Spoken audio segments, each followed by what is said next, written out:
The University Interscholastic League Legislative Council met this past week to make decisions on proposed rule changes in UIL academics, athletics, music, and policy. Some of the more notable rules changes included the announcement that a fourth playoff team will be added in all sports in Class 3A and 2A beginning in the 2013 season. Plus, with the beginning of the 2014 realignment, a Class 6A has been created, but before anyone panics, it's more of a formality of a name change than anything else.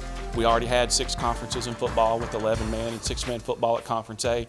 We split basketball at Conference A into Division I and Division II for a number of years. And this school year, we're actually splitting track into 2 divisions in Conference A as well. So it's just recognizing the fact that we already have 6 conferences, and we're also going to add some activities to that list of sports and activities that are playing 6 conferences with cross country, our academic competitions, and also including golf and tennis as well.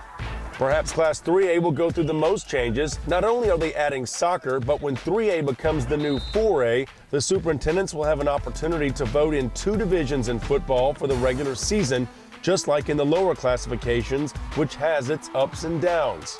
I like the idea of us being treated like 5A, 4A right now, where there are 4 schools in the playoffs, and the 2 largest in your district go to Division I and the 2 smallest go to Division II.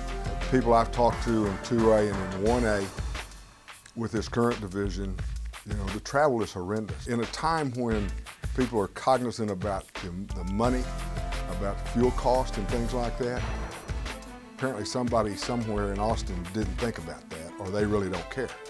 Well, ultimately, that's going to be determined by the superintendents. What the council passed was to ask our superintendents on a referendum ballot whether or not they were in favor of doing the split divisions for 3A like we currently do in 2A and 1A. Obviously, if it passes, it'll go into effect for the next alignment period when they will actually be 4A.